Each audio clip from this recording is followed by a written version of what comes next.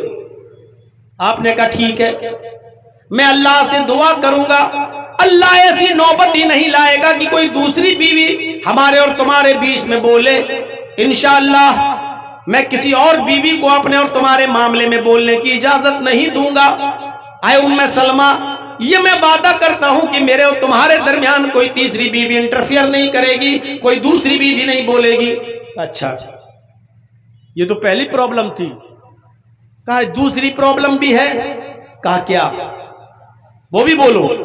کہا دوسری پرابلم یہ ہے کہ اے اللہ کے نبی، شادی جس مقصد سے کی جاتی ہے میں اس مقصد کے لائق نہیں ہوں۔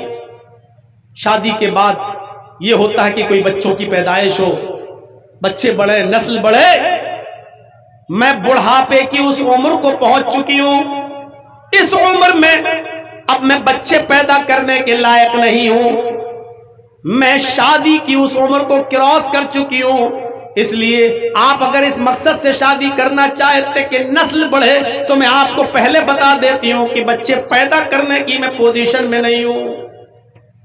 صاف کہہ دیا۔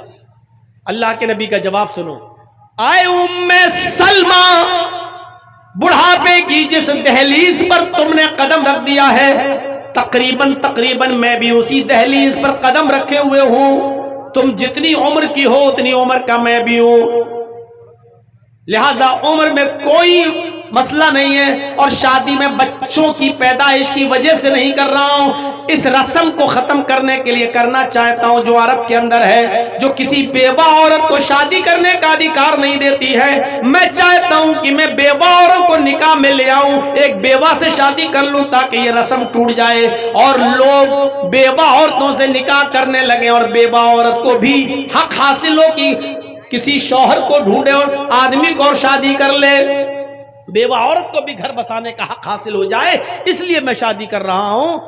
حضرت ام سلمہ کہتی ہیں کہ ٹھیک ہے، آپ نے میری 2 پریشانیاں دور کر دی، لیکن مجھے ایک تیسری پرابلم اور ہے، مجھے ایک تیسری پریشانی بھی ہے جس کی وجہ سے میں شادی نہیں کر سکتی۔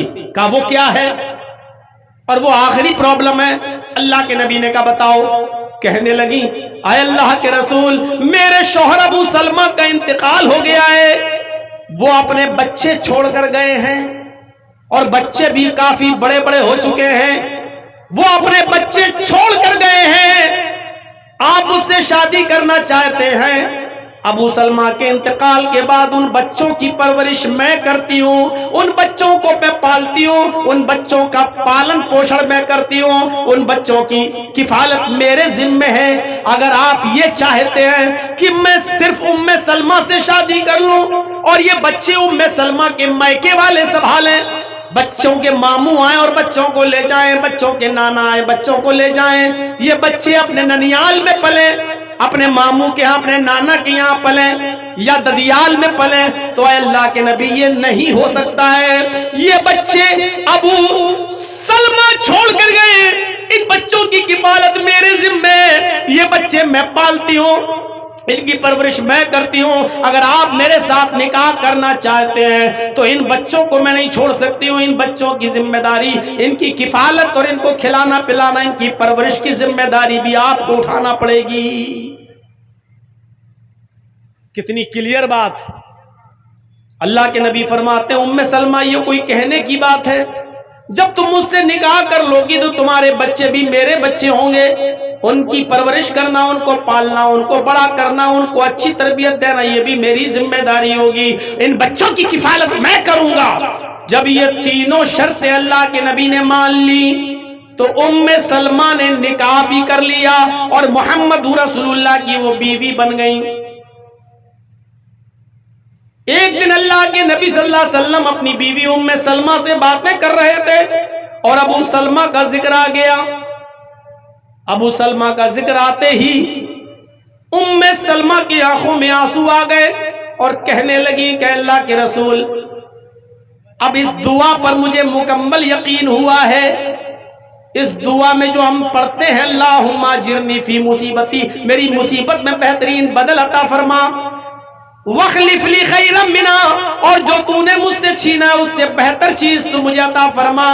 اے اللہ کے نبی پہلے میں سوچا کرتی تھی کہ ابو سلمہ سے میرے لیے کون بہتر ہوگا، اتنے اچھے، ان سے بہتر کون ہوگا، لیکن یہ دعا مانگتے مانگتے میں نے دیکھا اللہ نے دعا قبول کر لی۔ ابو سلمہ بہتر تھے لیکن اللہ نے ابو سلمہ کو اگر چھینا تو ان سے بہتر شوہر مجھے عطا فرما دیا، ہمیں جناب محمد رسول اللہ دے دیے، مجھے محمد رسول اللہ کی بیوی بنا دیا، میں محمد رسول اللہ کی بیوی ہوں، میرے شوہر سے بہتر شوہر اللہ نے مجھے عطا فرمایا۔ غور کرو دعا کیسے قبول ہوتی ہے۔ یہاں تو صورتحال دوسری ہے، شادی ہوئی، مانگ رہے بیٹا، اللہ مجھے بیٹا دے دے، اللہ مجھے بیٹا دے دے، اللہ مجھے بیٹا دے دے۔ 9 مہینے کے بعد گھر میں بچہ پیدا ہوا تو پتا چلا کہ بیٹی ہے، پیشانی پہ شکن پڑ گئی، پسینہ آ گیا، اللہ میں نے تو بیٹا مانگا تھا تو نے بیٹی دے دی۔ بے غیرت، تجھے شرم آنی چاہیے، بیٹی کی پیدائش پر تو افسوس کر رہا ہے، یہ بیٹی نہیں رحمت ہے جو تیرے گھر میں پیدا ہوئی ہے۔ ہو سکتا ہے اللہ نے تجھے اس لیے بیٹا نہ دیا ہو کیونکہ اللہ بہتر جانتا تھا کہ یہ بیٹا اگر مانگ رہا ہے، اگر میں بیٹا دوں گا تو وہ بیٹا بڑا ہو کر زمین و جائیداد کے چکر میں اپنے باپ کا مرڈر کر دے گا، اپنے باپ کا ہی خون کر دے گا، اپنے باپ کو ستائے گا۔ ہو سکتا ہے اس لیے بیٹا نہ دیا ہو۔ یہی آدمی بیچارہ جس کو بیٹا نہیں ملا روتا رہا، پریشان رہا، زندگی بھر کہتا رہا اللہ میں نے بیٹا مانگا تو نے بیٹی دے دی۔ ابھی وہ بچی بیچاری جوانی کی دہلیز پر قدم رکھی، 15-16 سال کی ہوئی، ابھی شادی نہیں ہوئی، اچانک باپ کا ایکسیڈنٹ ہوتا ہے، پیر ٹوٹ گیا، ریڑھ کی ہڈی میں چوٹ لگی، بستر پہ پڑا ہے۔ ڈاکٹر نے بستر ہی پر لیٹے لیٹے کھانے پینے کی اجازت دی، پیشاب اور پائخانہ کرنے کی اجازت دی، اٹھ نہیں سکتا۔ اب ایسے موقع پر دیکھ رہا ہے کہ میری بیوی میری گندگی کو ہاتھ نہیں لگا رہی ہے، میرا بیٹا جو شادی شدہ ہو چکا ہے یا بہو والا ہے، نہ اس کی بہو آ رہی ہے نہ بیٹا آ رہا ہے۔ ایسے نازک موڑ پر وہ دیکھتا ہے کہ اس کی بیٹی آتی ہے، اپنے باپ کی اس چادر کو بدلتی ہے جس پر اس نے پیشاب کر رکھا ہے، ایک پوٹ لے کے آتی ہے اور اپنے باپ کے کمر کے نیچے رکھ دیتی ہے، ابو ضرورت سے فارغ ہو جائیے۔ باپ نے اسی پوٹ میں لیٹرین کی اور بیٹی آئی اسی پوٹ کو اٹھا کر پھینک رہی ہے، اپنے باپ کی گندگی کو صاف کر رہی ہے، اس کے کپڑے دھل رہی ہے۔ یہی باپ جو بیٹا بیٹا چلا رہا تھا، آج بیٹی کی طرف سے یہ ہونے والی خدمت کو دیکھتا تو کہتا کہ اللہ واقعی تیری قدرت، واقعی تیرا علم وسیع ہے، میں نے تجھ سے بیٹا مانگا تھا، لیکن اگر بیٹا ہوتا تو آج شادی شدہ ہو کر میری یہ خدمت نہیں کر سکتا تھا جو میری بیٹی میری خدمت کر رہی ہے۔ اس پوزیشن میں میری بیٹی میرے کام آئی۔ واقعی تو حکیم ہے، تو اچھی طریقے سے جانتا ہے کہ بیٹا دینا چاہیے کہ بیٹی دینا چاہیے۔ اندازہ لگا سکتے ہیں آپ، بیٹیاں رحمت بن کر آتی ہیں، رحمت۔ آپ بیٹوں کی پیدائش پہ خوش ہوتے ہو؟ پورے ہندوستان میں جاتا ہوں تقریریں کرنے، اور ابھی میرا ایک قدم اگر آپ کے بھگیا میں ہے تو ابھی دوسرا قدم میرا کلکتہ کی سرزمین پر ہے۔ کل کا پروگرام میرا مدنی پور میں ہے، کھڑگپور سے آگے مدنی پور۔ اندازہ لگاؤ کہ آج یہاں ہے، کل کہاں، پرسوں کہاں۔ شیخ بتا رہے تھے کہ سن 1996 میں تقریر کی، یہ 29-30 سال کا زمانہ جو گزرا ہے، اس 30 سال تقریروں کے زمانے میں میرے بھائیوں پورے ہندوستان کے چپے چپے میں جا چکا ہوں۔ ایسے ایسے ماں باپ کو جانتا ہوں جنہوں نے میری خدمت کی ہے، جنہوں نے مجھے کھلایا پلایا ہے۔ 5 سال کے بعد ان کے گھر گیا تو پتا چلا کہ وہ نہیں ہے اس دنیا میں۔ محلے والوں سے پوچھا گیا تو پتا چلا کہ ان کی اولاد نے، اس کے بیٹے نے اپنے باپ کو مار ڈالا۔ زمین و جائیداد کا جھگڑا ہوا، اسی بٹوارے کو لے کر اتنا جھگڑا ہوا کہ گردن دبا دیا، بیٹا اپنے باپ کو مار ڈالا۔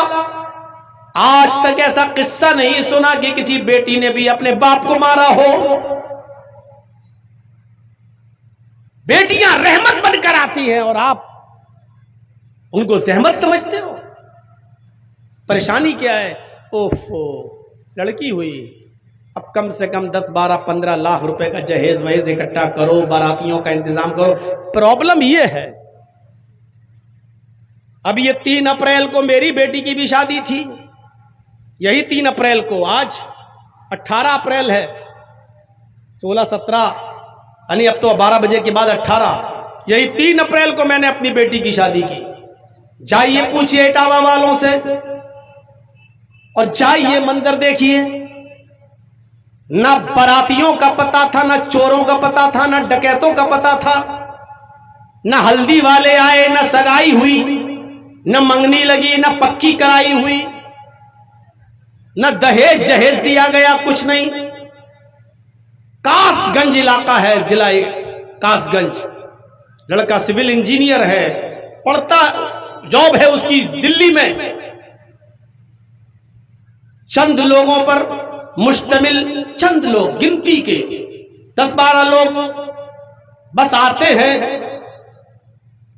مسجد میں نکاح ہوتا ہے، دور سے آئے تھے اس لیے کھانا بھی کھلا دیا گیا، دور سے نہ آتے تو کھانے کا بھی انتظام نہیں کرتا، لڑکی والوں کے لیے ہے ہی نہیں کہ وہ کھانا کھلائیں۔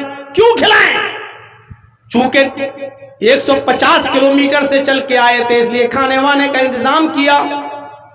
مغرب کے بعد نکاح ہوا اور عشاء کے بعد رخصتی کر دی، نہ ایک ویڈیو بنی، نہ باراتی آئے، نہ میں نے کوئی کھانا بنوایا، نہ پکوان کیا۔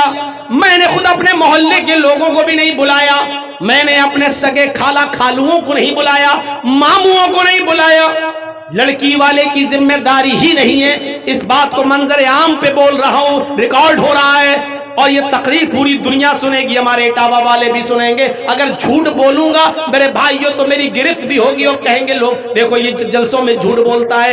ایک ثبوت کوئی نہیں دے سکتا ہے کہ میں نے دہیج دیا ہو، میں نے بارات بلائی ہو، اور لائٹیں لگی ہوں، خیمے لگے ہوں، پردے لگائے گئے ہوں، میں نے بھی شادی کی۔ جو تقریروں میں بولا میں نے ویسے کر کے دکھایا۔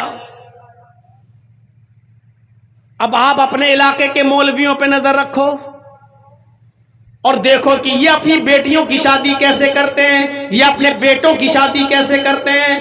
آپ نظر رکھو، اور مولویوں پہ بھی نظر رکھو کہ یہ غیر شادی شدہ یہ کیسے شادی کرتا ہے۔ دیکھو اس 30 سال کی زندگی میں کتنی اصلاح ہوئی، آپ غور کریں۔ آپ لڑکے ہی مارتے ہیں اپنے ماں باپ کو، لڑکیاں نہیں۔ ہاں مولانا صاحب، لڑکی پورے خاندان کا نام ڈبو دیتی ہے، یہ سچ ہے، آپ صحیح کہہ رہے ہیں۔ آپ کو اس وقت تکلیف ہوتی ہے جب آپ کے گھر میں کوئی لڑکی پیدا ہوئی، بڑی ہوئی، اور آپ جہاں شادی کرنا چاہتے وہ لڑکی تیار نہیں، وہ دوسری جگہ شادی کرنا چاہتی ہے، کسی غیر آدمی سے نکاح کرنا چاہتی ہے، اور ایسا بھی ہو سکتا ہے کہ وہ کسی غیر مسلم سے شادی کرنا چاہتی ہو۔ اب آپ کے سر گھومتے ہیں کہ اب کیا ہوگا، اور جب وہ کسی غیر کے ساتھ بھاگتی ہے تو آپ کہتے ہیں کہ اچھا تھا یہ پیدا ہوتے ہی مر جاتی ہے۔ تو اس میں لڑکی کا قصور نہیں ہے جو بھاگ رہی ہے کسی غیر کے ساتھ، اس میں قصور ہے آپ کی تربیت کا، اس میں قصور ہے آپ کی پرورش کا۔ آپ نے اپنی بیٹی کو وہ تربیت ہی نہیں دی، کیوں گئی غیر مسلم کے ساتھ، کیوں بھاگی وہ کسی مسلمانی کے ساتھ، لیکن بھاگ کر شادی کیوں کی، کیوں؟ اس میں غلطی آپ کی رہی، آپ نے اس کو اینڈرائڈ موبائل دے دیا، لے بیٹی 30,000 کا موبائل ہے اوپو کا، لے ویوو کا، لے سیمسنگ کا، سم بھی دے دی، نیٹ پیک بھی ڈال دیا۔ اب وہ آپ کی بیٹی چلا رہی ہے، فیس بک بھی چلا رہی ہے، میسنجر بھی چلا رہی ہے، واٹس ایپ بھی چلا رہی ہے۔ پڑھنے کے لیے بھی آپ نے ایسا اسکول اس کا چوائس کیا جہاں لڑکے اور لڑکیاں دونوں بیٹھ کے پڑھ رہے ہیں۔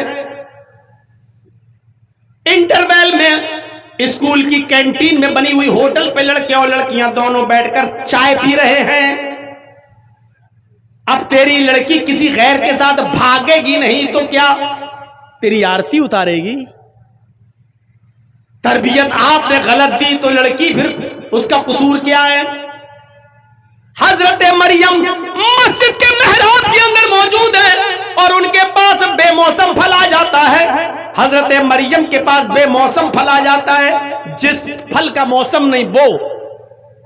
حضرت زکریا نے دیکھا یہ پھل، کہنے لگے اے مریم یہ پھل کہاں سے آئے تیرے پاس، انا لک ھذا، اے مریم یہ پھل تیرے پاس کہاں سے آئے؟ سیب کا موسم نہیں، سیب کہاں سے آیا؟ آم کا موسم نہیں، آم کہاں سے آیا؟ لیچی کی فصل نہیں، لیچی کہاں سے آئی؟ انگور کا موسم نہیں، انگور تیرے پاس کہاں سے آ گیا؟ اے مریم بتا یہ پھل کون لایا تیرے پاس؟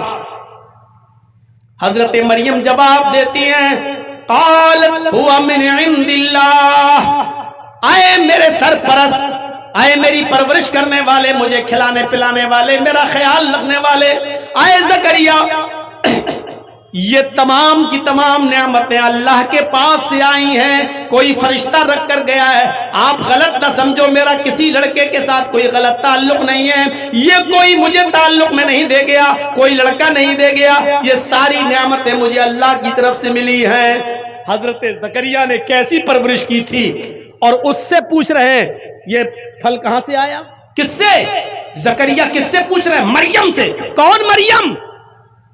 جن کو اللہ تعالیٰ نے بغیر شوہر کے بیٹا دیا، عیسیٰ، وہ مریم جن کے پیٹ سے بغیر شادی کے، بغیر شوہر کے مریم کو بیٹا دیا عیسیٰ، جب ان کے اوپر الزام لگا کہ مریم زانیہ بدچلن نے بغیر شادی کے بچہ پیدا کر دیا، تو مریم کی پاک دامنی کا اعلان اللہ رب العالمین نے کیا کہ نہیں، مریم پاک دامن ہے، عیسیٰ اللہ کے کلمے سے پیدا ہوئے، اللہ کے حکم سے پیدا ہوئے ہیں، مریم غلط نہیں ہے، مریم غلط نہیں ہے۔ جن کی پاک دامنی کا اعلان اللہ نے کیا، جب اس سے سوال ہو سکتا ہے، جس کے پاک دامن ہونے کا اعلان اللہ نے کیا، جب اس سے پوچھا جا سکتا ہے کہ یہ پھل تیرے پاس کہاں سے آئے، تو آئے لڑکیوں کے ماں باپ، تم اپنی بیٹیوں سے کیوں نہیں پوچھ سکتے ہو یہ کپڑا کہاں سے آیا، یہ دوپٹہ کہاں سے آیا، یہ موبائل کہاں سے آیا، موبائل میں یہ کور کہاں سے آیا؟ تیرے موبائل میں بیلنس نہیں تھا، اس موبائل میں بیلنس کس نے ڈالا؟ کیا تم اپنی بچیوں سے، اپنی بیٹیوں سے یہ سوال نہیں کر سکتے؟ اور نہیں کرو گے تو تمہارا نام ڈبوئیں گی اور غیروں کے ساتھ بھاگیں گی، تمہاری آرتی نہیں اتاریں گی۔ تربیت جہاں لڑکیوں کے لیے، لڑکوں کے لیے بھی ہونی چاہیے، لڑکیوں پر بھی نظر ہو تو لڑکوں پر بھی نظر ہو.